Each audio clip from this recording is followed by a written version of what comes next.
The Smith family moved into their new home on a quiet cul-de-sac. It was everything they had dreamed of, spacious, modern, and bright. The neighbors greeted them warmly, and the children were excited to explore their new rooms. But as night fell, the house began to reveal secrets it had long kept hidden. While unpacking, Anna, the youngest daughter, discovered an old music box tucked in the back of a closet in her room. The ornate box was covered in dust, but its delicate carvings of flowers and stars were still visible. She wound it up, and a hauntingly beautiful melody began to play. "Mom, look what I found," she called, holding the box up as it tinkled. Her mother glanced over briefly from the kitchen, distracted. "That's nice, sweetheart. Just be careful with it." That night, as the family settled in, faint footsteps echoed in the upstairs hallway. At first, they dismissed it as the house settling or their minds playing tricks on them. But the sound grew louder, unmistakably deliberate, as if someone were pacing back and forth. Anna's older brother, Liam, opened his bedroom door to check, but found nothing.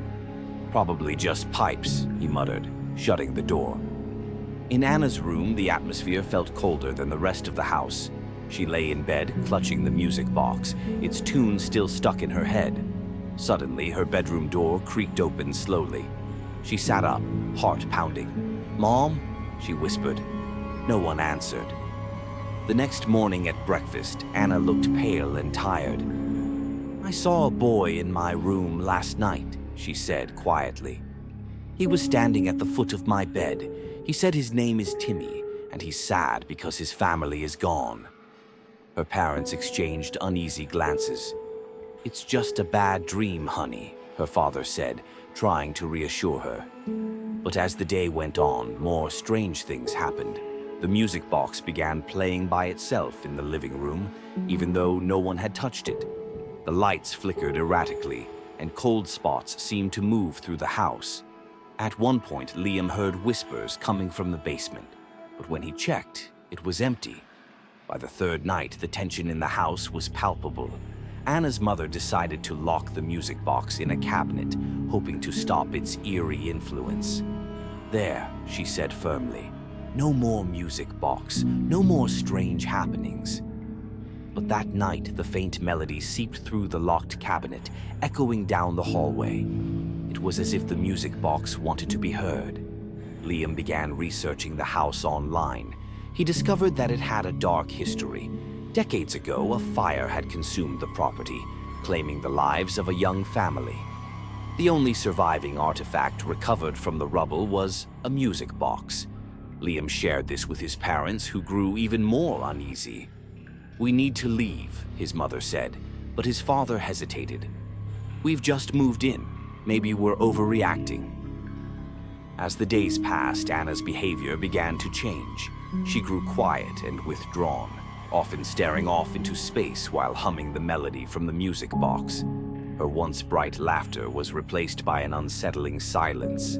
One evening, her mother found her drawing pictures of a boy with hollow eyes. "That's Timmy," Anna explained matter-of-factly. "He's waiting for me." The family's dog, Max, started acting strangely as well. He would growl at empty corners and refuse to enter Anna's room.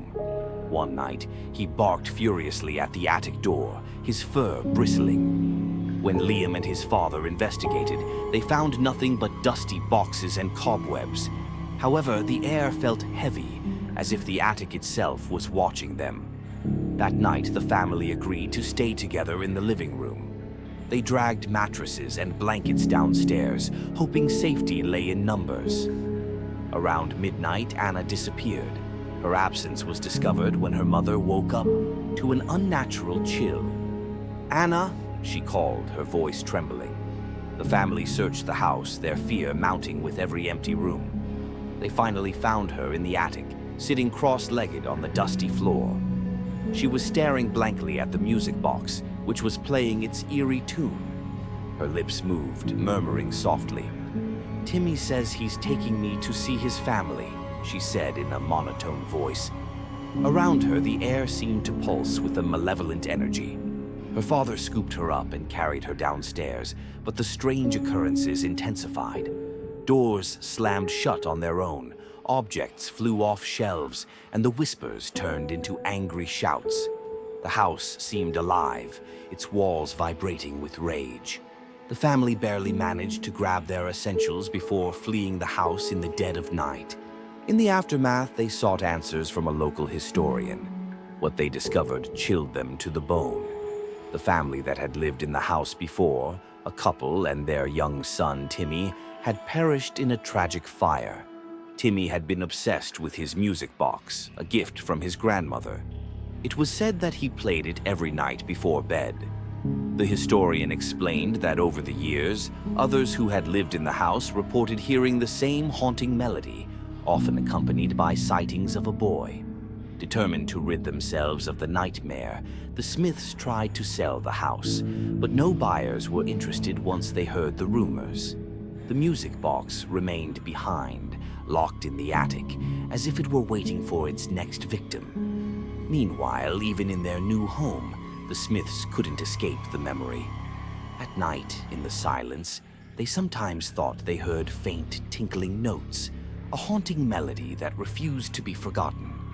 Years later, the house remained empty, its windows dark and its walls echoing with silence. But those who walked by at night swore they could hear the faint strains of a music box drifting through the air, carried on the wind.